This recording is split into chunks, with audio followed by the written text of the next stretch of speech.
कुरु कर्माणि योगस्थः कुरु कर्माणि सङ्गं त्यक्त्वा धनञ्जय सङ्गं त्यक्त्वा धनञ्जयः योगस्थः कुरु कर्माणि योगस्थः कुरु कर्माणि सङ्गं त्यक्त्वा धनञ्जय सङ्गं त्यक्त्वा धनञ्जयः सिद्ध्यसिद्ध्योः समो भूत्वा सिद्धसिद्ध्यो समो भूत्वा समत्वं योग उच्यते समत्वं योग उच्यते। ओम श्री परमात्मने नमः। ओम श्री गुरुभ्यो नमः। सर्वेभ्यो नमः। सभी मित्रों को, साथियों को, दोस्तों को बहुत बहुत अभिनंदन, प्रणाम। आप सब स्वस्थ दिनचर्या का पालन कर रहे हैं, मुझे इस बात की अत्यंत प्रसन्नता है। और बहुत से साथी ये सोचते होंगे अभी तो बहुत समय है, फ़ोन पर व्हाट्सएप पर बात हो जाती होगी, डॉक्टर साहब से बात कर लें। स्थिति ये हो रखी है कि कम से कम 2-1 मीटिंग प्रतिदिन हो जाती हैं। रिकॉर्डिंग का, वैदिक चैनल की रिकॉर्डिंग का अलग से कार्य परम श्रद्धेय स्वामी जी महाराज का निर्देश हुआ। तो मुझ जैसे साधारण से एक अज्ञानी से व्यक्ति को महाराज जी का संकेत हुआ कि आपको भी कुछ बोलना है संगठन को लेकर। तो मैंने भी वो विषय रखा है। कल सायंकाल 7:30 बजे से 8 बजे तक वैदिक चैनल पर आप उसे देख पाएंगे। 2 दिन सोमवार और मंगलवार आएगा। आन्या बहन साध्वी पूज्य साध्वी देवप्रिया जी का तो कार्यक्रम प्रतिदिन आ ही रहा है, और भाई राकेश जी का भी कार्यक्रम उसके साथ उसी समय पर प्रसारित होगा। तो यह एक प्रक्रिया, तो व्यस्तता इस प्रकार की है कि अपना अध्ययन, स्वाध्याय, फिर प्रस्तुति के लिए प्रिपरेशन, फिर ध्यान की प्रक्रिया, अपना योग प्रक्रिया, वो सब करते करते समय ऐसा लगता है कि कई बार तो आप में से कुछ साथियों से बात करने का मन होता है और निश्चित क्या होता है कि आज करेंगे, परंतु फिर भी रह जाता है। तो उसके लिए आप सब मुझे क्षमा करेंगे। वर्क फ्रॉम होम ये आने वाले समय का एक बड़ा विषय होने वाला है। सोशल डिस्टेंसिंग और इस कोविड-19 से निपटने के लिए education from power point presentation और distance social media will be the routine work. और उसके लिए थोड़ा सा प्रयास, अभ्यास आपको भी करना है। आप भी अपने कार्यकर्ताओं से, अपने संगठन के लोगों से, जो प्रांतीय स्तर के कार्यकर्ता हैं वो उनसे संपर्क करके रखा करें, और नियमित बैठक भी किया करें, और सोशल मीडिया के माध्यम से अपनी बात को जिम्मेदारी से आगे कहा भी करें। आज 10 मई है और आज के दिन भारत की जो एक बड़ी क्रांति से कहा जाता है, 1857 की क्रांति आज के ही दिन से आरंभ मानी जाती है। अंग्रेज उसे गदर कहते रहे, और हमारे उन क्रांतिकारियों को जिस प्रकार उन्होंने क्रूरता से कुचला, उस 1857 की क्रांति में यद्यपि नाना साहब और रानी झांसी और मुगल सम्राट बहादुर शाह जफर का बड़ा रोल है, परंतु उससे भी अधिक एक प्रोक्ष शक्ति कार्य कर रही थी। वह महर्षि दयानंद जैसे गुरुजन, आध्यात्मिक शक्ति भी उस कार्य में लगी थी। स्वराज्य से बढ़कर कोई राज्य नहीं हो सकता, ये कथन था महर्षि दयानंद का। इन सारी चर्चाओं के बीच में इस क्रांति ने भारतीयों के भीतर एक जज्बा पैदा किया कि हम जीत भी सकते हैं, विजय को प्राप्त कर सकते हैं, बस थोड़ा सा एक निष्ठ होकर अपने को कार्य करने की आवश्यकता है और निर्देश के अनुसार कार्य करने की आवश्यकता है। 1857 की क्रांति में बस इतना हुआ, जो लक्ष्य जिस समय जिस तिथि को तय था उससे पहले वो घटित हो गई। तो हम ध्यान रखें अपने नेतृत्व के संदेशों का, जैसा कहा जा रहा है बस वैसा ही 100% करना है। यह संगठन है। नहीं मुझे ऐसा लगता है कि ये ठीक है, नहीं मुझे लगता है कि ये ठीक है। कुछ हमारे कार्यकर्ता यूँ समझते हैं कि नहीं अरे तो इनको तो कुछ पता ही नहीं, हम जो कह रहे हैं वो ठीक था। भैया हम अपनी ओर से कुछ नहीं कहते हैं, परम श्रद्धेय स्वामी जी महाराज के प्रतिनिधि के नाते हम जो बात कहते हैं उनके निर्देश और संदेश को लेकर हम आगे बात रखते हैं। और उसके पीछे एक योजना होती है, वो आज आपको एक साथ सामने से नहीं दिखाई देती है। तो आज हम संकल्प लें कि हम एक सूत्र में बंधेंगे, एक निष्ठ होंगे और एक ध्येय के साथ, एक समय के साथ, एक संकेत पर काम करेंगे। मैं कई बार कहता हूं कि आप को मान लिया यहाँ से पुणे जाना था, आप पुणे पहुँचने वाले हैं और आपको संदेश आता है कि पुणे उतरकर बापू पाडलकर के यहाँ नहीं जाना, वहाँ से तुरंत वापस दिल्ली की ओर आ जाओ। तो आप कहेंगे कि भाई ये कैसे करना है? अभी तो आप कह रहे थे पुणे जाओ और पुणे पहुँचने से पहले आपका संदेश आ गया कि उतरते ही दूसरी ट्रेन पकड़कर वापस आ जाओ। तो क्या करना चाहिए? पुणे का थोड़ा सा काम था वो करके आ जाएंगे हम, क्या करेंगे? तत्काल उसी क्षण अगली ट्रेन पकड़कर दिल्ली वापस आना, यह संकेत है। उस वक्त आपको नहीं पता कि क्या घटित हो रहा है, किस लिए कहा जा रहा है। तो आज उन सभी स्वतंत्रता सेनानियों को, शहीदों को नमन करते हैं, महर्षि देव दयानंद को नमन करते हैं जो उस पूरी क्रांति के सूत्रधार थे। आज हरिद्वार में बरसात का मौसम है, बादल कड़क रहे हैं और आप अपने आप को तैयार कर लीजिए अब लॉकडाउन खुलने के लिए। धीरे धीरे थोड़ा थोड़ा कार्य अपने घर से आरंभ शुरू करिए और अपने आप को बिल्कुल व्यवस्थित दिनचर्या में लेकर आइए। विद्यार्थी बिल्कुल ऐसे उठ जाएं कि जैसे उन्हें स्कूल में बैठना है। कार्यकर्ता ऐसे उठ जाएं जैसे सुबह उनके क्लास लेने जाना है। अध्यापक इस तरह उठ जाएं कि उन्हें अभी कक्षा लेनी है।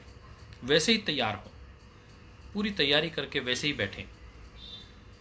और आपसे एक निवेदन और करना है कि आप अपने घर में अपने परिवार के साथ एक खेल अवश्य खेलें, चाहे वो इंडोर गेम हो, चाहे वो आउटडोर गेम हो। कोई एक गेम आप प्रतिदिन अवश्य खेलें अपने बच्चों के साथ। तो यह अत्यंत महत्वपूर्ण है। ये यद्यपि थोड़ी छोटी छोटी बातें हैं परंतु उसका अपना एक विशेष महत्व है। तो आज हम इसके साथ आगे चर्चा करेंगे, विषय को आगे बढ़ाएंगे।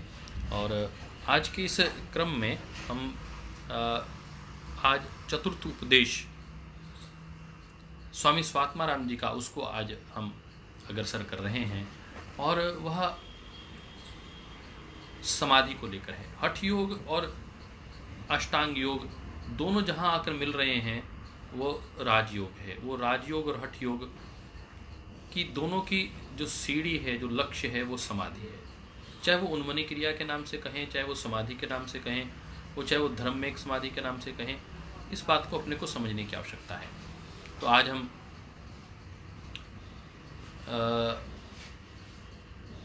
इस चतुर्थ अध्याय को लेकर आगे बढ़ेंगे और क्योंकि ये गहन विषय है, आध्यात्मिक दृष्टिकोण से विषय है, तो आपको उसी भाव में इसको समझना पड़ेगा। जो अंतर्मुखी नहीं हैं, बहिर्मुखी हैं, उनको थोड़ा सा विशेष करके इस अध्याय के विषय में जागरूक होना पड़ेगा। तो हम आज चतुर्थ अध्याय के विषय में बात करेंगे। चतुर्थ अध्याय जो है वह बहुत,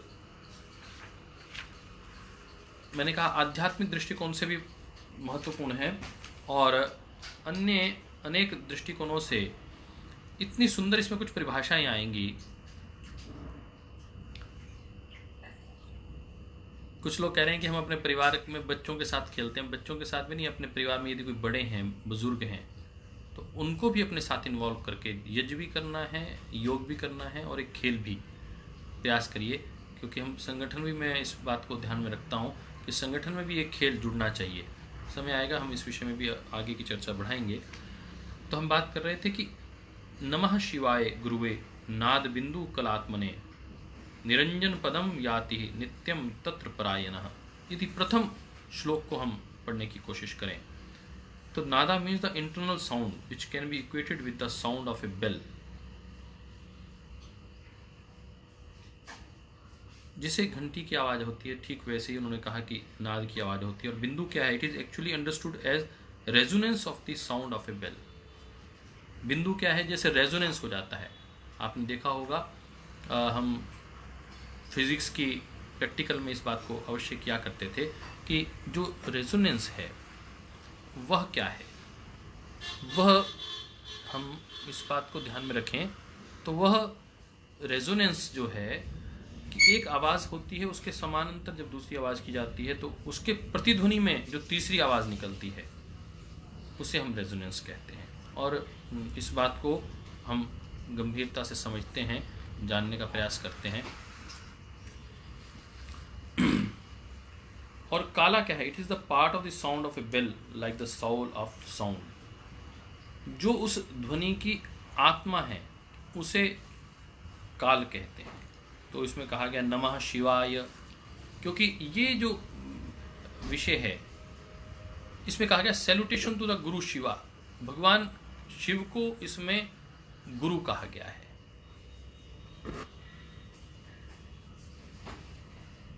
और शिव को आदिदेव भी माना जाता है, इसलिए सबसे पहले उनको प्रणाम किया गया है। हु इज रिगार्डेड एज नादा बिंदु एंड काला। भगवान शिव को नाद भी कहा गया है, बिंदु भी कहा गया और काल के स्वरूप में भी देखा जाता है। One wholly devoted to them goes into the eternally stainless state. जो उनको इस रूप में ध्याते हैं वो ठीक वैसे ही अवस्था में पहुंच जाते हैं। Shiva is the mantram of the ultimate state of existence, non existence, manifest and unmanifest.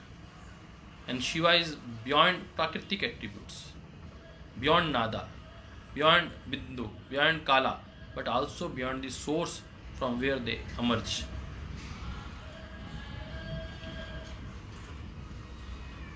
तो जो भगवान शिव हैं वह सबके मूल हैं, मूल तत्व हैं।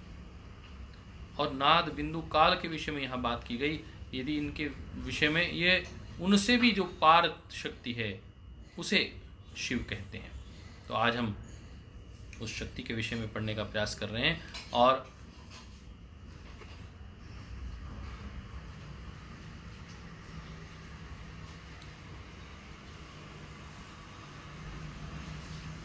यजुर्वेद अथर्ववेद में इस शक्ति के विषय में कहा गया। आज मैं ईड़ा के विषय में हम यजुर्वेद में पढ़ रहे थे कि ईड़ा शक्ति हमारी आध्यात्मिक शक्ति की चेतना है, उसकी आत्मा है, उसको जागृत करने में विशेष उसका प्रयोजन है। तो उसके विषय में भी आज हम पढ़ने का प्रयास करेंगे। When movement are of Shakti, the Shiva tattva or element and Shakti tattva or element emerge as separate identities. When they unite, the thrill of the union is called nada. जो दो तत्व हैं शिव और शक्ति, शिव और शक्ति जब दोनों तत्व मिलते हैं उस जो थ्रिल ऑफ यूनियन जो पैदा होता है, that is called nada. This is the first movement of Shiva Shakti and the product is called Sada Shiva tattva or turya Brahm. It contains the potential of nada. ये नाद तत्व है। तो आज हम जैसे इसके विषय में बात कर रहे थे कि from Ishvara emerge the three bindus known. ईश्वर से ही तीनों प्रकार के बिंदु प्रकट होते हैं, नाद, बिंदु और बीज। बीज को काल भी कहा गया है। It is the movement of नाद एंड बिंदु टुगेदर विच फॉर्म्स काला। जब नाद और बिंदु इकट्ठे होते हैं तो जो प्राप्त होता है तत्व उसे हम बीज कहते हैं या काल तत्व कहते हैं। They are the three qualities are gunas. सत्व रज तम गुण में होते हैं और इनके विषय में और आगे आने वाले समय में हम आपको बताएंगे। परंतु थोड़ी सी इसके विषय में इवोल्यूशन ऑफ बिंदु कैसा बनता है उसके विषय में थोड़ा सा एक चार्ट मुझे अच्छा लगा, उसके विषय में बताऊंगा। आज ये अपडेट नहीं किया था ना। शक्ति is the opposite polarity of Shiva, consciousness. तो ये आप देखेंगे एक, तो आपको दिखाई देगा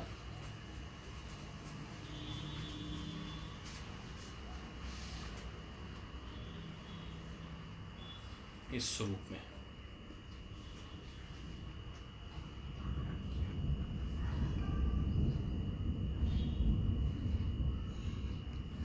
अर्थात जो पर ब्रह्म है वो शिवा तत्व और शक्ति तत्व को प्रकट करता है, और उनकी जो यूनियन की अवस्था है वो नाद शक्ति को पैदा करती है, और वहां से ईश्वर तत्व पैदा होता है, और नाद से पुरुष, और फिर बीज कैसे सत्व रज तम के रूप में प्राप्त होते हैं। जैसे जो ईश्वर तत्व है वो सत्व हो जाता है, जो नाद है वो रज, और जो बीज तत्व है वो तमस के रूप में, इस प्रकार यह इंगित होता है।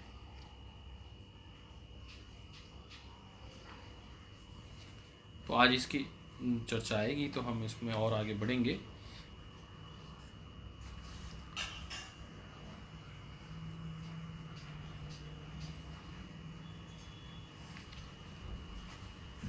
आज ये थोड़ा सा रह गया विषय। अथेदानीम प्रवक्ष्यामि समाधि क्रम उत्तमम मृत्युघ्नम च सुखोपायम ब्रह्मानंद करम परम। दूसरे श्लोक में कहा गया, दस I shall now expound the best process of समाधि। अब मैं समाधि के विभिन्न जो महत्वपूर्ण क्रम है उसके विषय में बताना चाहता हूं, which eliminates death and takes one to the greatest bliss of Brahma, जो ब्रह्मा के विशेष आशीर्वाद को आपको प्राप्त करवाएगा, और जो मृत्यु को भी, मृत्यु के भय से भी आपको मुक्त कर देगा, और मृत्यु के भय से ही मुक्त नहीं कर देगा, मृत्यु से ही मुक्त कर देगा, अर्थात आपको आवागमन के क्रम से ही बचा देगा। तो हम बात कर रहे थे कि समाधि की इसमें अत्यंत प्रशंसा की गई है, और कहा है now we come to the culmination of hatha yoga and राज योगा समाधि। हठ योग और राजयोग जहाँ इकट्ठे होते हैं उस तत्व का नाम समाधि है। The word samadhi is made up of two roots, sama जमा धी। सम मतलब इक्वल, और dhi which is reflection, or to perceive. सम अवस्था, चाहे वो बुद्धि की समवस्था हो, चाहे मन की समवस्था हो, चाहे उस परमात्मा की समवस्था, जब आप समवस्था में आ जाते हैं। हठ रत्नावली में कहा गया, when the mind becomes motionless as the result of deep concentration, that is called samadhi. तो डीप कंसंट्रेशन में जब आप बिल्कुल स्टैंड स्टिल आपका माइंड हो जाता है, दैट इज कॉल्ड समाधि। तो इस विषय में अभी हम आगे और चर्चा को आगे बढ़ाएंगे।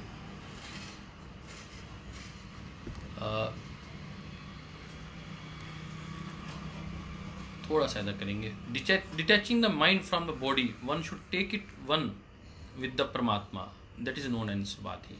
कि सबसे डिटैच होकर उस परमात्मा तत्व के साथ जब आप मिल जाते हैं तो उसे समाधि कहते हैं, which is not a state of any kind of consciousness as you understand this word.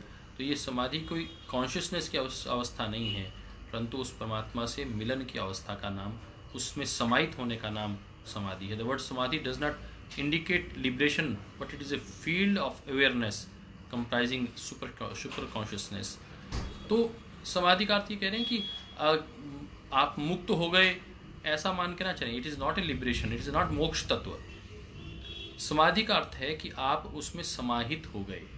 जो भी आप कार्य कर रहे हैं उसमें यदि पूरे प्राणपन से आप कार्य में लग जाते हैं तो वह समाधि अवस्था है, चाहे वो थोड़े क्षण के लिए है। जब ईश्वर के साथ आप आनंद की स्थिति में है और वो लंबे कालखंड तक है, तो वह समाधि की अवस्था आपको मोक्ष तक ले जाएगी, उस प्रकृति को आपको जीवंत कर देगी। वो आनंद के स्टेट को लंबा करने का नाम ही मोक्ष है। उसके बाद भी जीवन चलता है। महर्षि दयानंद सत्यार्थ प्रकाश में मोक्ष के विषय में बताते हैं कि व्यक्ति को मोक्ष के बाद भी वापस आना है, परंतु एक लंबे कालखंड के बाद वह आत्मा मुक्त अवस्था में चली जाती है।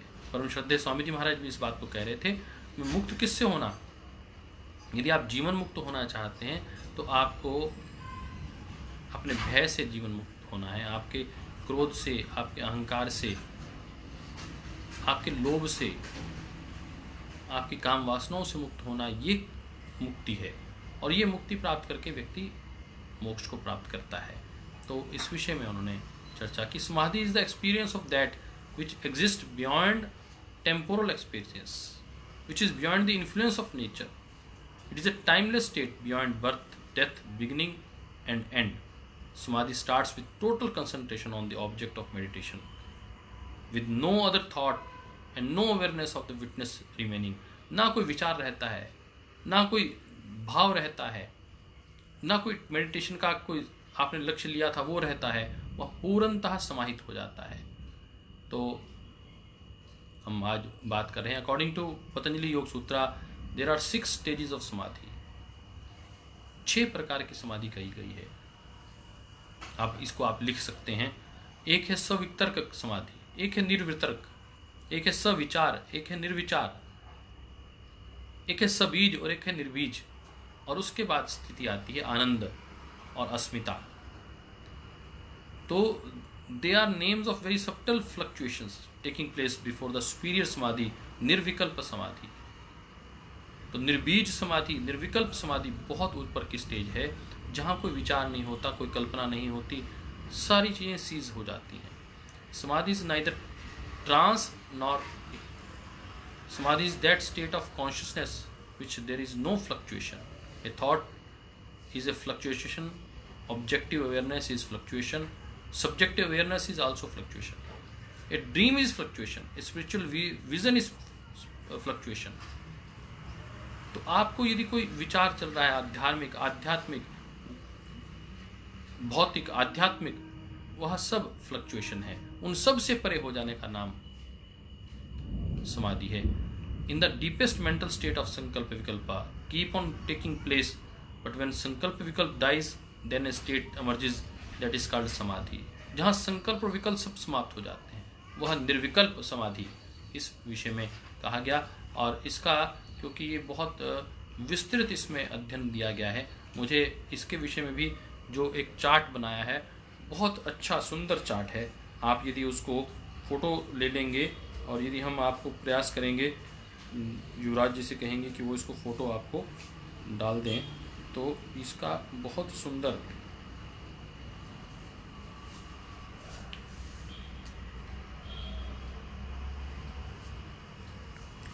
चार्ट बनाया है इन्होंने. मैं चाहता हूँ कि वो चार्ट आपको दिखाऊं.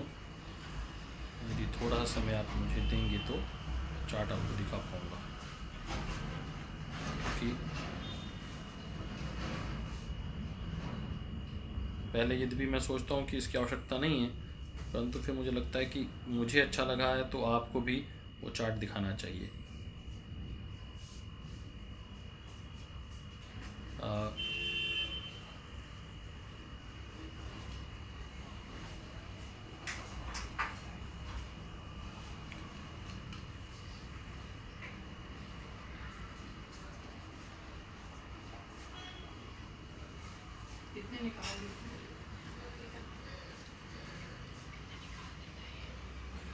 ये मुझे लगता है कि कुछ उसमें और इसमें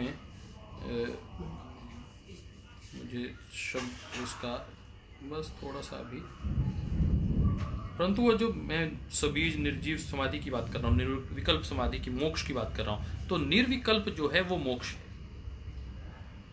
तो हम इसको ध्यान में रखेंगे.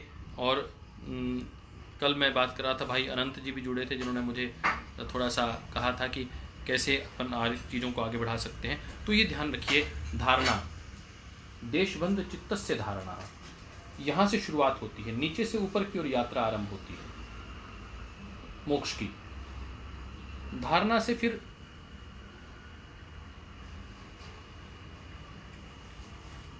These are the stages of the samadhi. यहां से ऊपर की ओर चलते हैं और निर्विकल्प समाधि तक की ये यात्रा है. धारणा से ध्यान, ध्यान से समाधि, फिर समाधि में वितर्क, वितर्क में निर्वितर्क और सवितर्क समाधि, विचार में निर्विचार और सविचार समाधि, फिर आनंद, अस्मिता, निर्बीज, धर्ममेघ समाधि और निर्विकल्प समाधि. इसको मोक्ष समाधि कहा गया. धर्ममेघ में मतलब कंप्लीट वैराग्य हो जाता है. वो आपने सुना होगा श्रद्धेय स्वामी जी महाराज का ये इस गीत में कि धर्म मेघ बन झरना। तो जब आदमी स्टेट ऑफ वैराग्य में पहुंच जाता है, तो आज हमने समाधि के विभिन्न जो पॉइंट हैं उसके विषय में चर्चा की। ये अपने आप में एक गूढ़ विषय है, तो सहज रूप से ये उपलब्ध समझने वाला विषय नहीं है, परंतु जिन लोगों को साधना, जिनका भाव है, जिन जो साधक हैं, उनको ये बहुत अच्छा रहेगा, क्योंकि उनको ध्यान में रहेगा in the deepest mental state the sankalpa vikalpa keep on taking place, but when sankalpa vikalpa dies then a state emerges that is called समाधि। तो 6 प्रकार की समाधि के विषय में आज हमने चर्चा की। सविचार निर्विचार, सबीज निर्बीज और सविकल्प निर्विकल्प समाधि। सवितर्क जो मैंने कहा, सविचार निर्विचार और सवितर्क निर्वितर्क समाधि। तो ये जो तर्क की जो प्रक्रिया चलती है, पहले तर्क चलता है, फिर एक विचार तय हो जाता है, फिर उस विचार के विषय में प्रश्न चिन्ह चलते हैं, विचार एक स्थिति में आ जाता है, फिर भी कल्पनाएं उठती रहती हैं, फिर कल्पना संकल्प और विकल्प चलता रहता है, फिर विकल्प की प्रक्रिया पूरी खत्म हो जाती है, संकल्प की भी समाप्त हो जाती है। व्यक्ति संकल्प निर्विकल्प विकल्प से भी ऊपर उठ जाता है और फिर वह स्थिति निर्विकल्प स्थिति आ जाती है। उस निर्विकल्प को अल्टीमेट स्टेट कहा गया। द एंटायर रेंज ऑफ समाधि इज क्लासिफाइड इनटू 2 डिवीजन, सविकल्प निर्विकल्प, सबीज निर्बीज। तो with seed and without seed. हम कोई आलम्बन लेके आगे चलते हैं, कोई विचार, कोई मंत्र, कोई किसी तत्व को, तो उस सब को छोड़ते हुए हम जब आगे बढ़ते हैं, consciousness operates within the koshas and is therefore still entangled with the Shakti, Prakriti और माया। Nirbij is beyond that, devoid of awareness and consciousness. Rather, it is conscious unconsciousness. It is without vibration or movement. There is complete stillness of everything. Samadhi में there is complete stillness of everything. तो सबीज में भी positive और negative aspect होते हैं। Positive समाधि is संप्रज्ञात समाधि। संप्रज्ञात indicates that there is a consciousness of the object of meditation or pratyahara. संप्रज्ञात समाधि जो है उसमें एक कॉन्शियसनेस बनी रहती है, एक विचार बना रहता है। असंप्रज्ञात is negative samadhi which means there is unconscious awareness of the object.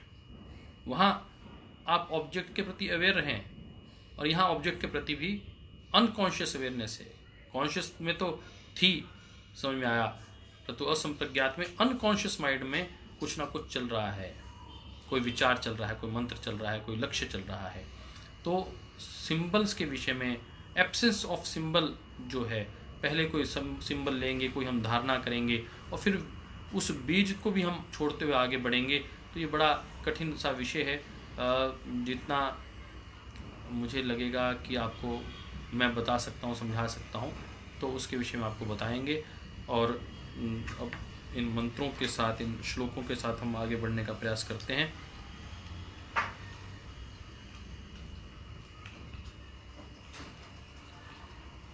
राजयोगः समाधिश्च उन्मनी या मनोन्मनी, अमरत्वम लयस्तत्वम शून्य अशून्यम परम पदः। तो ये राजयोग की विभिन्न जो प्रायवाची हैं उसको बता रहे हैं, ताकि आप लोगों को भ्रमित होने की आवश्यकता न हो। राजयोग समाधिश, उन्मनी या मनोमनी, अमृतत्वम लयस्तत्वम लय होना, शून्य अवस्था, अशून्य अवस्था, परम पद को प्राप्त होना, अमनस्कम तथा द्वैतम, निरालंबम निरंजनम, जीवन मुक्तिश्च सहजः तुर्यः च एतिक वाचकः च इति एकः वाचकः। ये सब एक हैं, एक ही शब्द, एक ही सब ये सब पर्यायवाची हैं। They all are the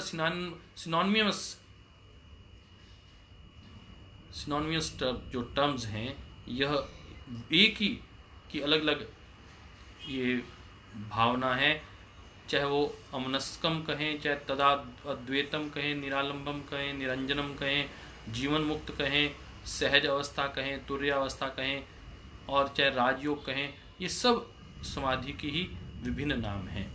There are many yogic terms indicating the highest reality Raj Yoga, supreme state of union. Samadhi, complete or perfect perception, concentration. Unmani, without individual mind. Manomani, mind without mind. Or cosmic consciousness, without finite consciousness. Amar Tattvaha, beyond death, immortal. Laya, the dissolution. Tattvaha, a sense or thatness. Shunya, ashunya bhava, voidness or the void. Parampadam, the supreme state. Amanaskam, the condition without finite mind. Advaitam, non-duality. Niralambham, without sport. Niranjanam, without quality or stain. कोई भी एक धब्बा नहीं है. Niranjanam, jivan mukti, the liberation of the soul. Sahaja, the natural or the spontaneous state. आप बिल्कुल सहज अवस्था में हैं, कोई अप्राकृतिक अवस्था नहीं है, उस स्टेट में आप हैं. यह जीवन मुक्ति की स्टेट है, सहज अवस्था है, which includes all dimensions beyond the third. All these words express the condition of Shiva, Brahma, Atma, which is beyond any condition. क्योंकि हमारे साथ विदेश से भी बहुत से कार्यकर्ता जुड़ते हैं और दक्षिण भारत से भी बहुत से कार्यकर्ता जुड़ते हैं, तो इसलिए हम प्रयास करते हैं कि आपको इंग्लिश और हिंदी दोनों में उस शिवा, ब्रह्मा, आत्मा, एक ही नाम है वो, उसके विषय में आपने आज समाधि को समझा. और समाधि के विषय में 2 अंतिम श्लोकों को कह के आज की कक्षा को विराम देंगे. डॉक्टर ज्योति को बुलाएंगे. सलिले सैंधवम यत्साभ्यम साम्यम.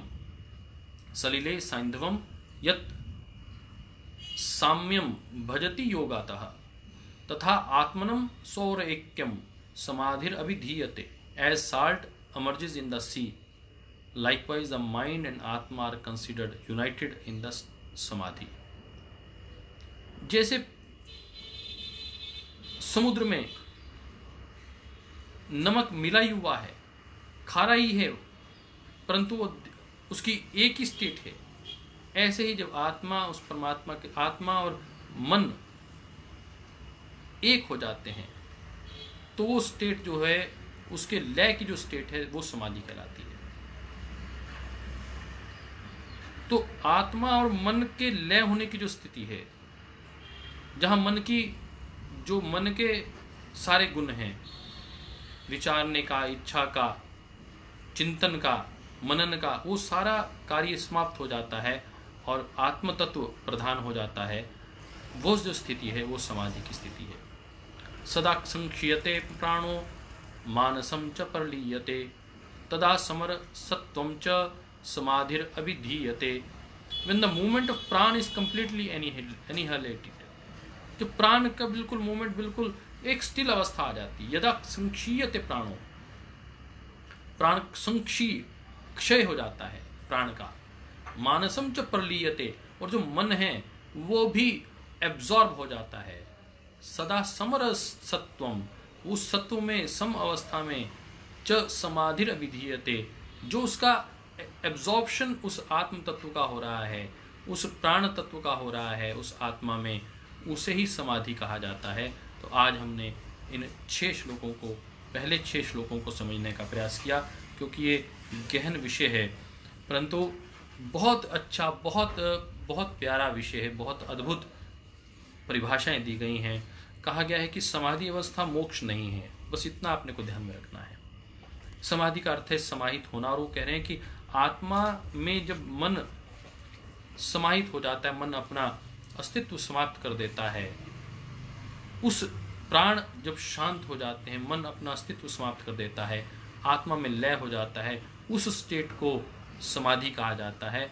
और इसमें उन्होंने जो भूमिका दी, बड़ा अच्छा उदाहरण दिया. वह समुद्र का पानी, जो समुद्र के नज़दीक रहते हैं, गोवा, मुंबई, तमिलनाडु के लोग, उनको पता है कि वह पानी निरंतर खारा है. और आप सब लोगों को पता है, आप लोगों ने भी डुबकी लगाई हुई है, चाहे वो हमारे उड़ीसा वाले ही क्यों ना हो, रामेश्वरम वाले ही क्यों ना हो, तो उन्होंने भी डुबकी लगाई है. तो ये सबको पता है कि पानी खारा होता है, परंतु वो खारे पानी में जैसे नमक समाहित रहता है, पानी और नमक की अलग अलग पहचान नहीं होती, ऐसी समाहित की जो स्थिति है उसे समाधि कहते हैं। आइए अब चलते हैं डॉक्टर ज्योति के पास और इस गूढ़ विषय को बहुत आनंद के साथ आगे पूरा करने का प्रयास करेंगे। जल्दी जल्दी हम इस कार्य को भी संपन्न करेंगे। और अब चलते हैं डॉक्टर ज्योति के पास।